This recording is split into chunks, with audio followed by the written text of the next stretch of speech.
साथियों, साप्रेम नमस्कार। कुछ बातें, ज़रूरी बातें हैं जो आपसे साझा करनी है।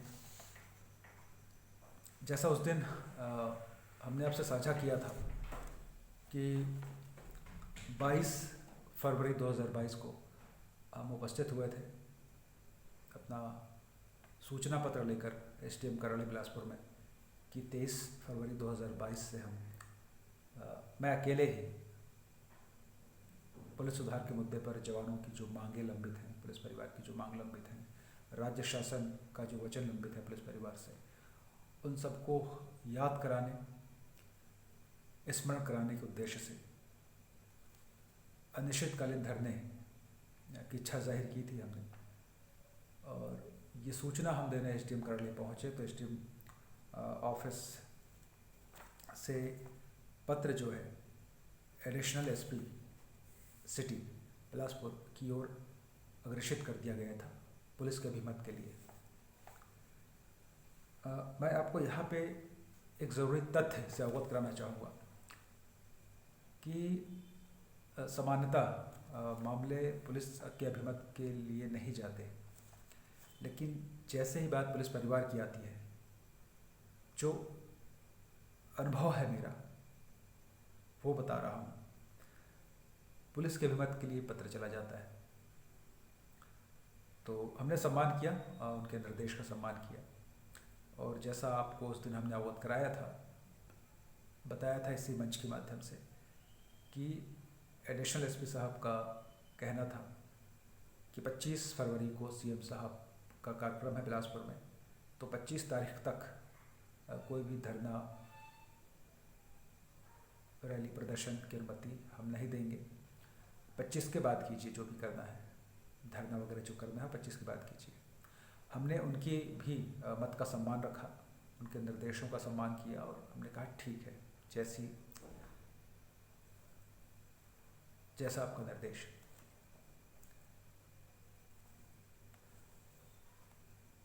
और आपको 25 तारीख को हमने ये भी बताया था, अवगत कराया था इसी मंच के माध्यम से कि आम सभा में सीएम साहब, माननीय मुखिया जी छत्तीसगढ़ श्री भूपेश बघेल जी को हमने पुकारा, ज़ोर ज़ोर से पुकारा कि हम पुलिस परिवार की ओर से उनसे अनुरोध कर सकें, उनको शहर के विकास के लिए शुक्रिया कह सकें पुलिस बिलासपुर की ओर से, और पुलिस परिवार की जो निवेदन लंबित हैं, जो सरकार का पुलिस परिवार से वचन लंबित है, उस संबंध में सवाल कर सके, क्योंकि लोकतंत्र अधिकार देता है, संविधान अधिकार देता है, हम सवाल कर सकते हैं अपनी सरकार से। लेकिन माननीय मुखिया जी की ओर से कोई जवाब नहीं आया।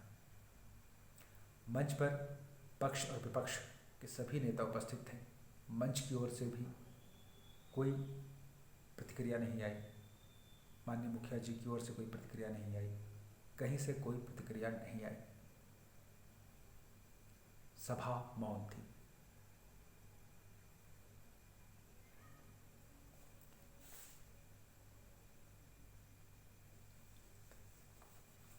हम ये कहना चाहेंगे, उस दिन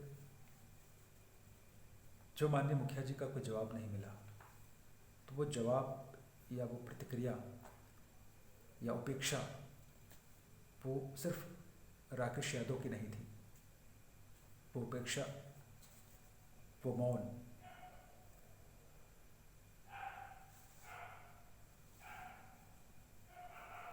पूरे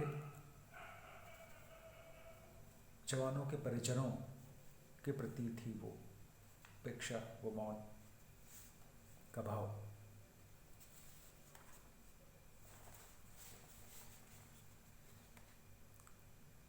वो मौन, वो उपेक्षा लोकतंत्र के प्रति थी।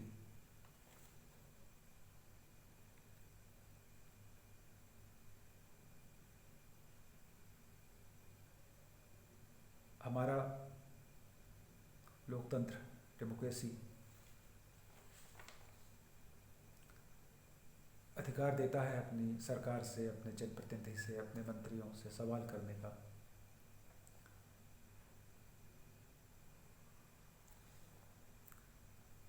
वो सवाल करना अधिकार है हमारा,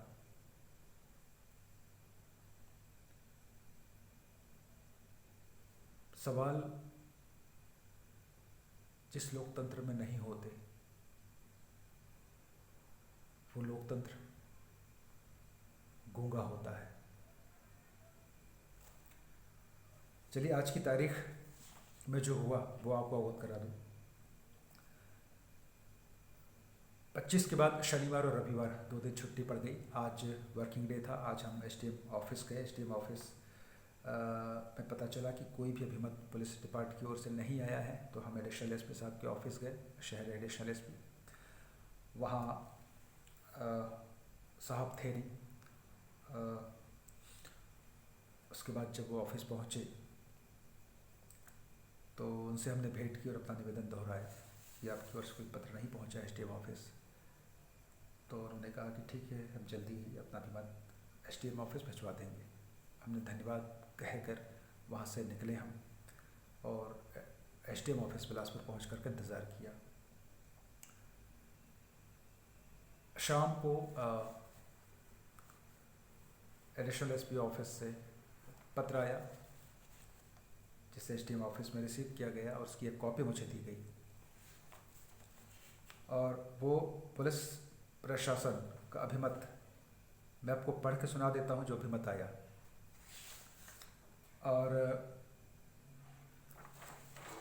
वो पत्र भी आपको दिखा देता हूँ और इस वीडियो के बाद वो पत्र, सारे पत्र जो है मैं पोस्ट कर दूँगा, आप उसे इत्मीनान से पढ़ लेंगे और मनन भी कीजिएगा उन पत्रों को पढ़ने के बाद कि हमारे देश में, हमारे राज्य में लोकतंत्र की शैली क्या है और नागरिकों को, स्पेशली पुलिस परिवार से जो वाबस्ता है, उनको उनके मौलिक अधिकार का प्रयोग करने का कितना अवसर मिलता है।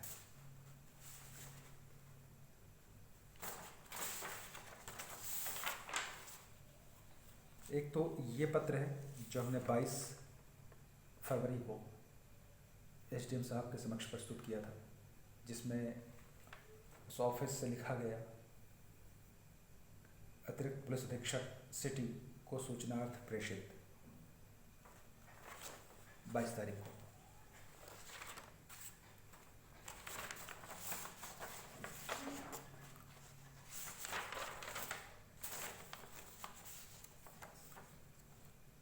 बाईस तारीख को ही हम उपस्थित हुए एडिशनल एसपी सिटी बिलासपुर की के ऑफिस में उनके समक्ष और ये आवेदन, ये सूचना प्रस्तुत की और वहाँ से ये पावती मिली। और जहाँ 25 तारीख तक धरना ना करने का सुझाव दिया गया, हमने उनके सुझाव का सम्मान किया। आज जब हम उपस्थित हुए तो जैसा आपसे हमने कहा कि आज शाम एडिशनल एसपी सिटी की ओर से पत्र आया, पुलिस प्रशासन का अभिमत आया एसडीएम ऑफिस, जिसकी कॉपी हमें दी गई। मैं 2 लाइन पढ़ देता हूँ जो अभिमत आया।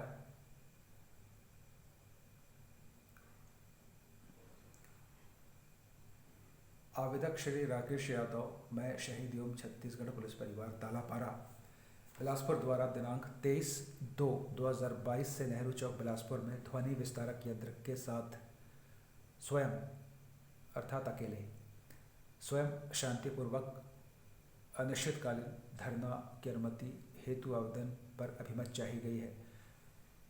अब ध्यान दीजिएगा क्या अभिमत आया है वहाँ से।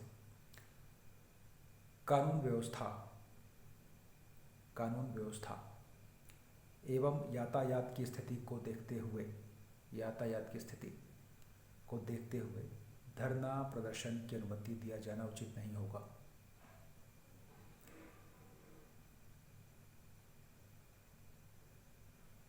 इसे पढ़ के ऐसा लगा, जो यहाँ पर कानून व्यवस्था का हवाला दिया गया है, लगा कि राकेश यादव यदि धरने पर बैठ जाएगा तो शायद यूक्रेन रूस जैसा कोई युद्ध छिड़ जाएगा देश में। ऐसे कानून व्यवस्था का हवाला दिया गया है। यातायात की स्थिति की बात कही गई है। तो ऐसा महसूस हुआ ये पढ़ करके, मानो राकेश यादव यदि धरने पर बैठता है तो शहर की सारी गाड़ियां आपस में टकरा जाएंगी और सारे चौक पर ट्रैफिक जाम हो जाएगा। देश के सम्मानित जागरूक नागरिकों से अनुरोध है, विनती है कि ये जो अभिमत आया है पुलिस प्रशासन की ओर से, बिलासपुर पुलिस प्रशासन की ओर से छत्तीसगढ़ में, इस अभिमत से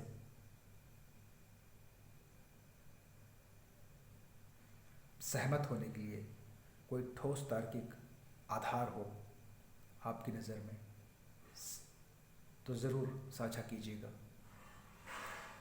और पुलिस परिवार से हम तो अनुरोध करेंगे, विनती करेंगे कि ये जो अभिमत आया है इसे ज़रूर अपने अपने घर में फ्रेम करा के रखें, फ्रेम करा के रख लें ड्राइंग रूम में अपने, और बताएं दुनिया को कि जब पुलिस परिवार का कोई मसला आता है तो किस तरह से हमारे मौलिक अधिकार जो भारतीय संविधान द्वारा प्रदत्त है उसे कुचल दिया जाता है।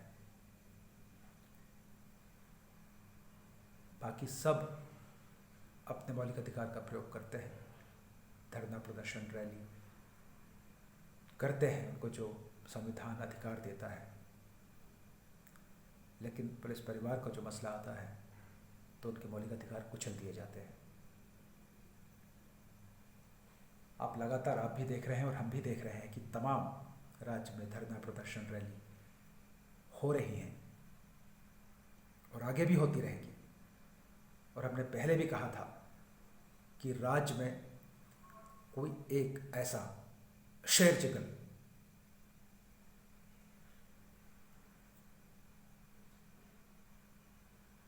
माफ कीजिए शेरदिल कोई पुलिस अधिकारी हो जो किसी राजनीतिक पार्टी के किसी धरना या किसी रैली की जो सूचना दी जाती है उनके द्वारा प्रशासन को, तो क्या छत्तीसगढ़ प्रशासन उस राजनीतिक पार्टी के धरना संबंधी सूचना या रैली संबंधी सूचना या अन्य जो मौलिक अधिकार का वो प्रयोग करना चाहते हैं, क्या उसे रोक पाते हैं, क्या उसकी मनाही कर पाते हैं?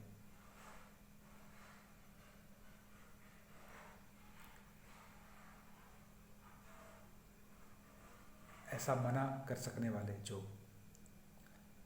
फौलादी जिगर वाले पुलिस अधिकारी होंगे छत्तीसगढ़ में तो ज़रूर उनके नाम से हमें अवगत कराइएगा। लेकिन जब पुलिस परिवार का मसला आता है तो ओपिनियन ये मिलता है जो आपको हमने भी साझा किया।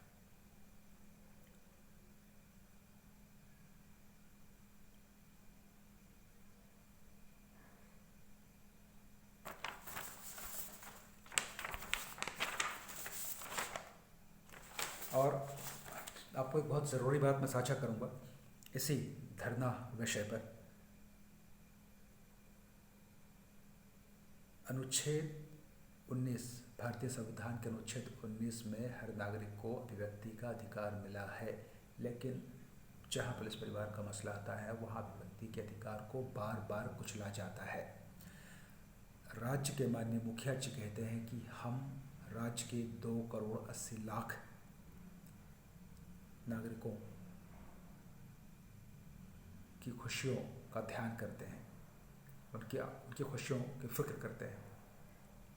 माननीय मुखिया जी कहते हैं कि हर नागरिक के संवैधानिक अधिकार की रक्षा होगी, लेकिन पुलिस परिवार के लाखों सदस्यों, हजारों जवानों की खुशियों का क्या?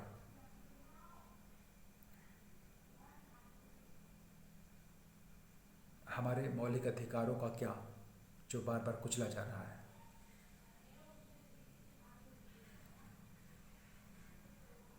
क्या प्रशासन का मत अलग होता है, शासन का मत अलग होता है, कि शासन के मतों की अभिव्यक्ति ही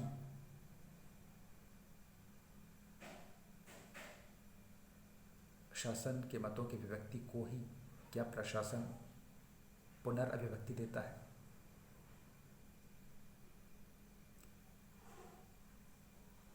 क्या प्रशासन की अभिव्यक्ति कहीं ना कहीं शासन के घोषित या अघोषित मत की ही अभिव्यक्ति होती है?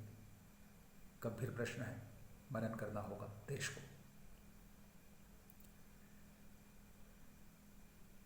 हम आपको थोड़ा पिछले चलते हैं। 2015 में भाजपा शासनकाल था छत्तीसगढ़ में। 2015 में रिट पिटीशन हमें लगानी पड़ी। क्यों? जब हमने फरवरी 2014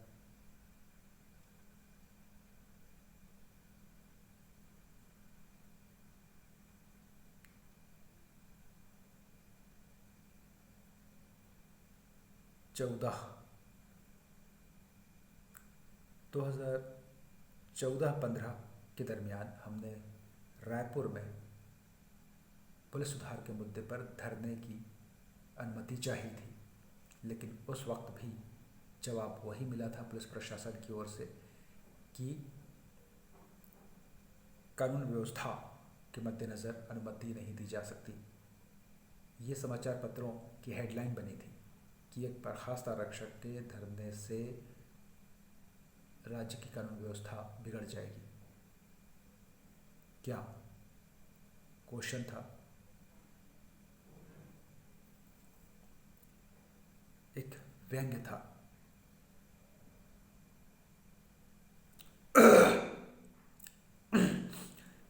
जब हमें अनुमति नहीं मिली, हमने अपने अधिवक्ता से बात की, चर्चा की, तो उन्होंने कहा कि इस विषय को हम कोर्ट में चैलेंज करेंगे कि हमारे मौलिक अधिकार को कुचला जा रहा है। रिट पिटीशन दायर की गई हाई कोर्ट छत्तीसगढ़ में। रिट पिटीशन नंबर है 4129/2015। रिट पिटीशन नंबर मैं पुनः दोहरा रहा हूँ 4129/2015। ये केस जब न्यायालय पटल पर आया तो माननीय जस्टिस का ये कमेंट्स था कि ये केस आइज ओपनिंग है।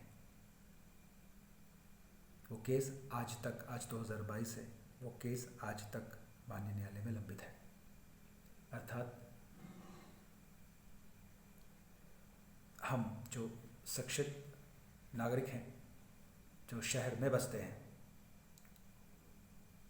उनके मौलिक अधिकार भारत देश में, छत्तीसगढ़ प्रांत में 2015 से आज तक 2022 7 साल हो गए लगभग, आज तक लंबित है हमारे मौलिक अधिकार।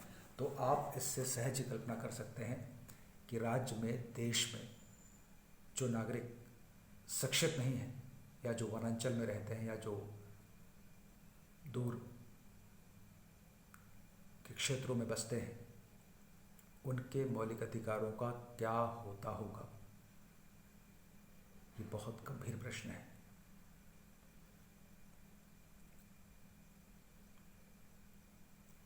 इसके बाद ही जांजगीर चांपा जिले में इसी दरमियान एक और धरने की सूचना दी गई।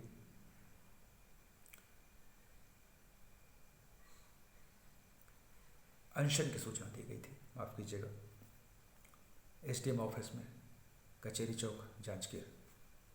वहाँ पुलिस अधिकारियों की प्रताड़ना से जवान परेशान थे, हलाकान थे, जवानों को पीटा जा रहा था अधिकारियों द्वारा। तो उन तानाशाह अधिकारी के प्रवृत्ति के अधिकारी के खिलाफ, क्रूर पुलिस अधिकारी के खिलाफ हमें अनशन पर बैठना था कचेरी चौक जांजगीर में। सूचना दे दी गई। वहाँ हमारे साथियों ने शामियाने की व्यवस्था कराई चौक पर, लेकिन बिलासपुर से सुबह जांजगीर मेरे पहुँचने के पहले ही पुलिस प्रशासन ने वो शामियाना उखड़वा दिया और टेंट वाले से कहा गया कि वो अपना शामियाना वापस ले जाएं, और उन्हें धमकाया गया कि यदि वो शामियाना लगाते हैं तो उनके खिलाफ कार्रवाई की जाएगी।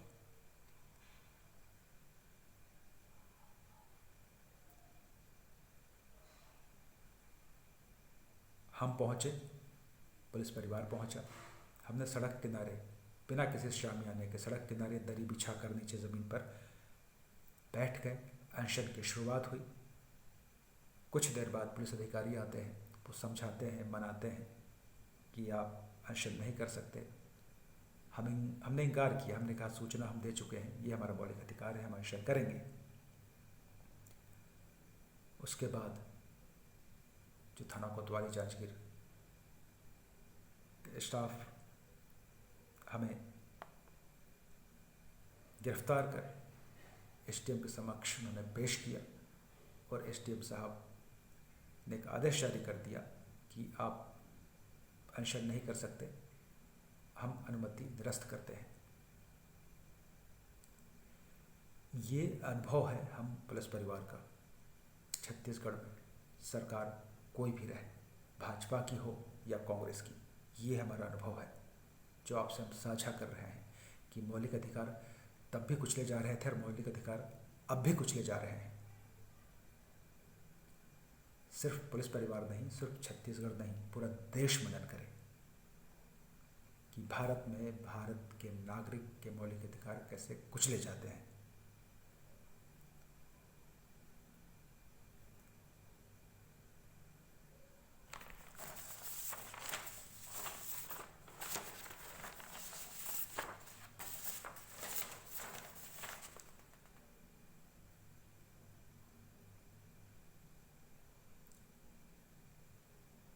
यदि आपके किसी धरना या अनशन जो आपका मौलिक अधिकार है, आपको उसका प्रयोग करना है और पहले ही आपको मनाही कर दी गई है लिखित में, उसके बाद यदि आप धरना या अनशन की शुरुआत करते हैं तो बहुत स्वाभाविक प्रतिक्रिया है कि पुलिस बल आएगा, आपको थाने ले जाएगा।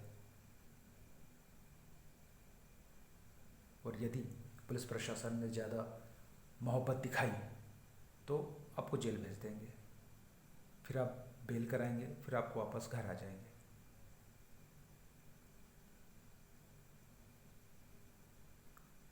हम ये कहना चाहते हैं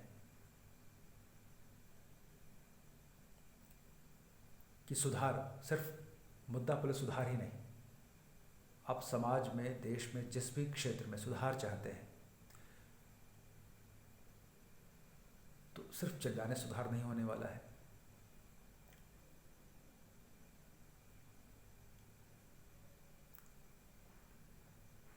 ना सिर्फ जेल जाने सुधार होने वाला है, जेल 2 बार जा के आ चुके पिछले शासनकाल में केंद्रीय जेल बिलासपुर भेजा गया।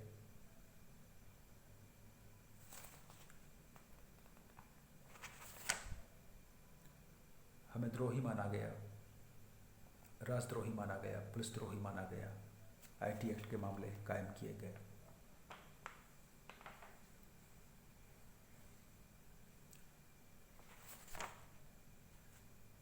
बेल हुई, बाहर आए। वर्तमान में कांग्रेस का शासन है छत्तीसगढ़ में, जिनका वचन है पुलिस परिवार के साथ कि हम पुलिस परिवार की मांग पूरी करेंगे, सारी मांग लंबित है। इन्होंने फिर दोबारा हमें केंद्रीय जेल रायपुर भिजवाया 5 दिन के लिए, फिर बेल हुई, फिर बाहर आए।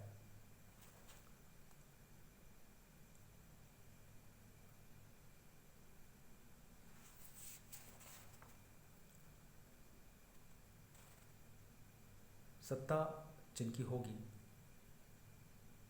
उनके घोषित या अघोषित इरादे से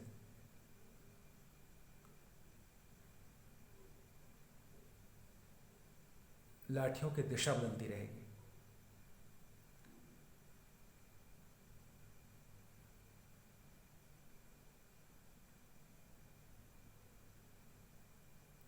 सरकार बदल रही है, व्यवस्था नहीं बदल रही है।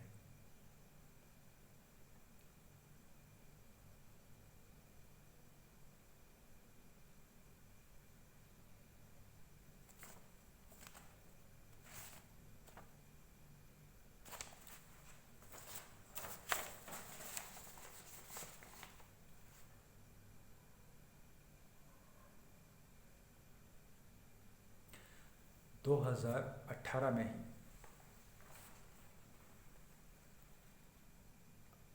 हमारे पुलिस परिवार के सम्माननीय साथी श्री हरगोविंद शर्मा जी, जो दुर्ग निवासी हैं, उनके खिलाफ पुलिस द्रोह का मामला कायम किया गया, जो सेवानिवृत्त हैं, पुलिस डिपार्टमेंट थे।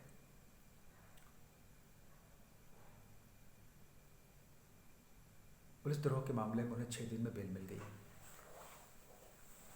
उसके बाद उन्हें अरेस्ट करके, तुरंत बाद अरेस्ट करके 151 के मामले में फिर जेल भेज दिया गया, जिसमें उन्हें 15 दिन में,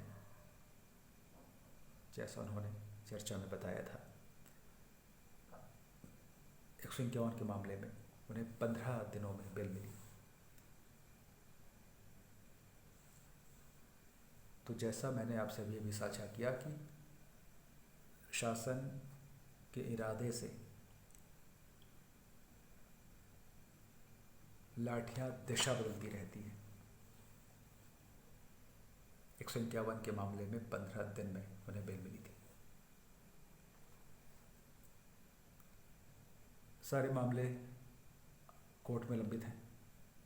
वर्तमान सरकार का वचन है कि सारे आपराधिक मामले पुलिस सुधार आंदोलन के समाप्त किए जाएंगे। आज तक लंबित हैं, कृपया ध्यान रखिएगा। एक वचन था, तमाम डिसमिस जवानों को वेतन भत्तों के साथ बहाल किया जाएगा। ये वचन पूरी तरह से लागू होना था, जो नहीं हुआ, जो लंबित है। पुलिस परिवार की मांग, जवानों की मांग पूरी होगी, ये वचन था, जो लंबित है। अलबत्ता दमन की शुरुआत हो चुकी है, दमन पार्ट 2।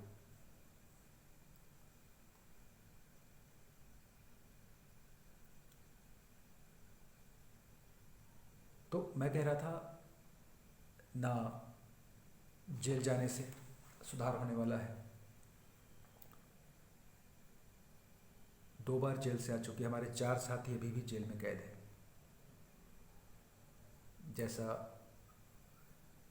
हमारे शुभचिंतक साथी ने साझा किया था कि 4 साथियों को कोरबा जेल शिफ्ट कर दिया गया है।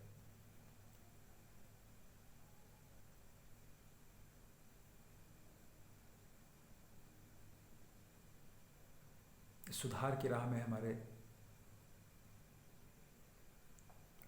कुछ जाबाज साथी शहीद हो गए।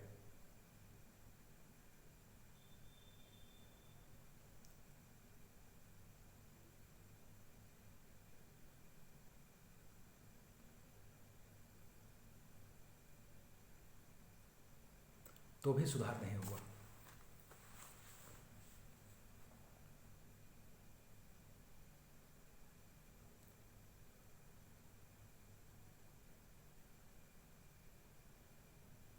तमाम जो लोकतंत्र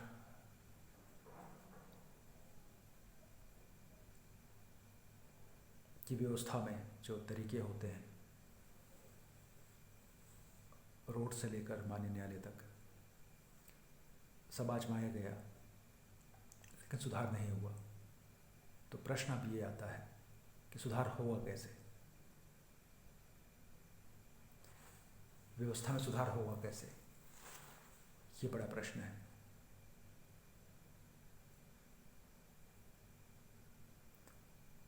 तो तमाम लंबे अनुभव 2013 से सुधार यात्रा जारी है। लगभग 9 साल हो गए इस यात्रा को। तो उसी अनुभव के आधार पर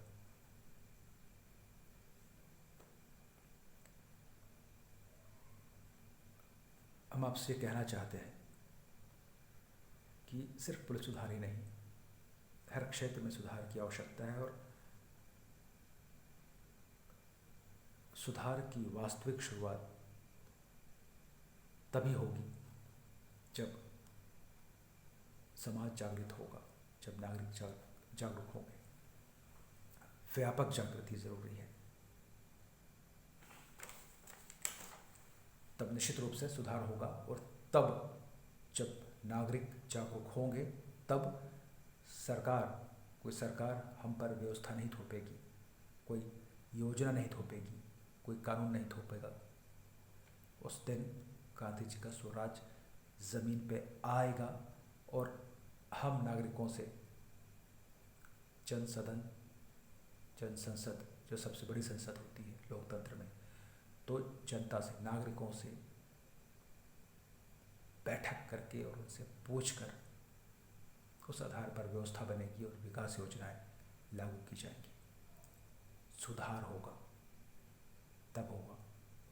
हमें बोलता हुआ लोकतंत्र चाहिए, बोलता हुआ नागरिक तंत्र चाहिए, मौन गूंगा लोकतंत्र नहीं। आप प्रण लीजिए आज अभी से, हर नागरिक, और जहाँ जहाँ भी दुनिया में लोकतांत्रिक शासन प्रणाली है वहाँ ये प्रण लें कि हमारे जनप्रतिनिधि जब मंच पर आए और आप सभा में उपस्थित हो तो उनसे जैसे ही वो माइक पर आते हैं अपनी बात कहने, उनके कहने से पहले आप अपना प्रश्न ज़रूर रखिए। ये लोकतंत्र अधिकार देता है।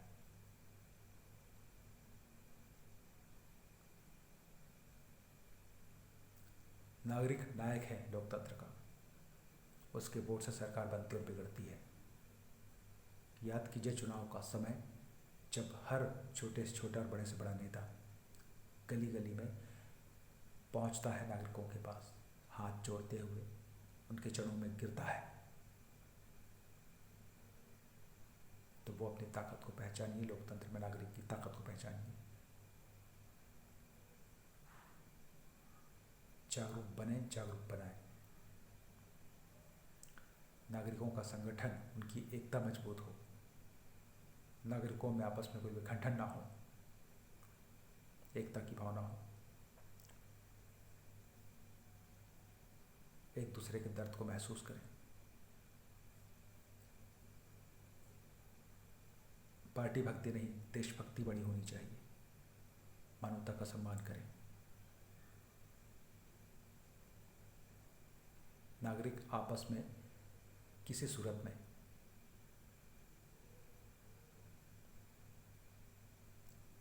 ना टकराए। लोकतंत्र में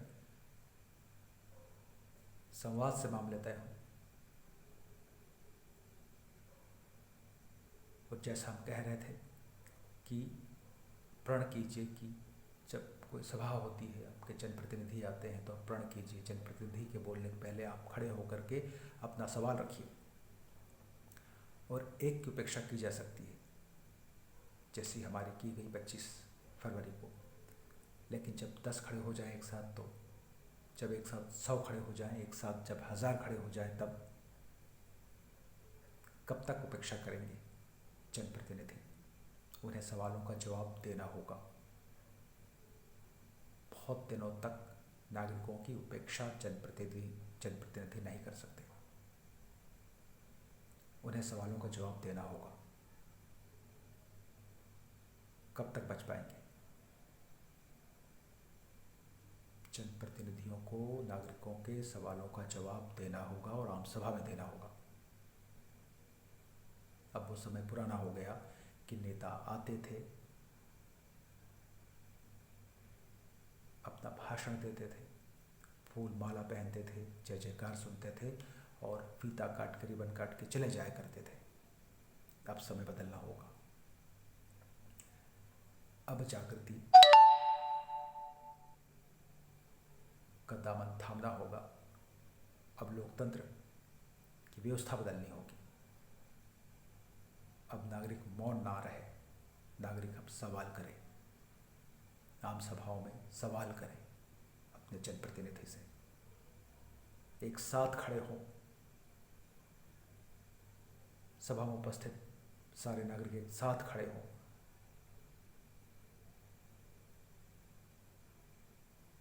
और कोई एक सवाल करें। क्योंकि अक्सर होता है ना, कई बार जब हम समाचारों में पढ़ते हैं, पत्रों में पढ़ते हैं कि कोई एक नागरिक किसी सभा में नेता से कोई सवाल करते हैं या कोई अपनी बात रखना चाहते हैं तो उन्हें पुलिस प्रशासन पकड़ के किनारे कर देता है। दूसरे दिन फिर समाचार में छपता है कि उस व्यक्ति ने नशा किया हुआ था या मानसिक रूप से विक्षिप्त था या विरोधी गुट का था, आदि आदि, इसलिए एक साथ खड़े होइए। यही अपील हमने नए रायपुर में किसान भाइयों के आंदोलन के दरमियान यही निवेदन किया था हमने किसान भाइयों बहनों से कि सभा में, के नेताओं की सभा में सवाल करना शुरू करें, पहली चीज़। और दूसरी महत्वपूर्ण चीज़, जब और दूसरा प्रण ये कीजिए कि जब चुनावी दौर शुरू हो और जब चुनावी सभाएं हों तो उस चुनावी सभा में नागरिकगण पहले से नोटरी की व्यवस्था, टाइपिंग की व्यवस्था, स्टैम्प पेपर की व्यवस्था तैयार रखें और जो चुनाव में उम्मीदवार भाषण देने आते हैं तो उन उम्मीदवार से पहले शपथ पत्र भरवाइए कि वो जीतने के बाद क्या विकास कार्य करना चाहते हैं अपने क्षेत्र के लिए, विधानसभा क्षेत्र हो या संसदीय क्षेत्र हो, अपने क्षेत्र के लिए आप क्या विकास कार्य करना चाहते हैं वो लिखिए। वहाँ की जनता, उस क्षेत्र की जनता, उनकी जो मांगे हैं वो उस शपथ पत्र में मुख्य मुख्य मांगे अंकित कराएं। वही शपथ पत्र तैयार कराएं, उम्मीदवार से हस्ताक्षर लें और ओरिजिनल कॉपी नागरिक अपने पास रखें और फोटो कॉपी जनप्रतिनिधि को दें, जो उम्मीदवार हैं, चुनावी उम्मीदवार उन्हें दें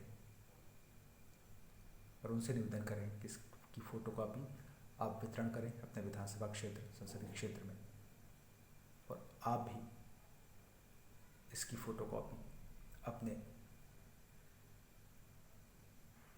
जानने वालों को दें।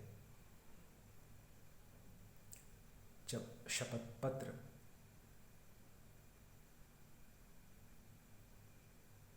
के माध्यम से उम्मीदवार अपने विकास की इच्छा अंकित करेंगे, वो हस्ताक्षर करेंगे और जीतने के बाद यदि वो उससे मुकरेंगे, उसकी उपेक्षा करेंगे, अपने घोषणा की उपेक्षा करेंगे, तब उस शपथ पत्र के आधार पर नागरिक उन जनप्रतिनिधि को कोर्ट में चुनौती दे सकता है। आज कोरे कागज पर लिखे घोषणा पत्र के आधार पर वो यदि चुनौती देता भी है कोर्ट में, तो कोरे पेपर पर लिखे घोषणा, उनके वचन उस केस को मजबूती नहीं दे पाएंगे। जागृति जरूरी है, जागृति से बदलाव आएगा। 75 साल बीत गए भारत के लोकतंत्र को, लोकतांत्रिक व्यवस्था को, कस्में वादे बहुत हुए, लगातार नागरिक चले जाते हैं, एक पार्टी से निराश होकर दूसरी पार्टी के आगोश में, दूसरी पार्टी से निराश होकर फिर पहली पार्टी के आगोश में नागरिक फुटबॉल बन के रह जाता है। परिवर्तन चाहिए, ये प्रण लीजिए, 2 प्रण आज लीजिए। आम सभा में नागरिक अपने जनप्रतिनिधि से सवाल करें। एक, दूसरा, चुनावी जब सभा हो, चुनाव के नज़दीक का जब माहौल आए, समय आए, तो उनसे शपथ पत्र वही लीजिए कि वो क्या विकास का करना चाहते हैं और उस क्षेत्र के नागरिकों की मुख्य मांगे क्या है, वही लेखबद्ध कराइए। परिवर्तन होगा, परिवर्तन होता है, प्रकृति का नियम है, परिवर्तन सदा से होता है और सदा होता रहेगा। परिवर्तन कितनी जल्दी होगा ये उस समाज, उस क्षेत्र, उस देश कि नागरिकों की जागृति पर निर्भर है। गुफा युग से मानव समाज निकलकर आज आलिशान बंगलों में रहना सीख पाया, तो वो लगातार विकास, लगातार परिवर्तन, उसकी जागृति, उसके संघर्ष, उसके निर्माण, उसके विश्वास, उसकी इच्छा शक्ति की बदौलत संभव हुआ है। परिवर्तन होता जरूर है।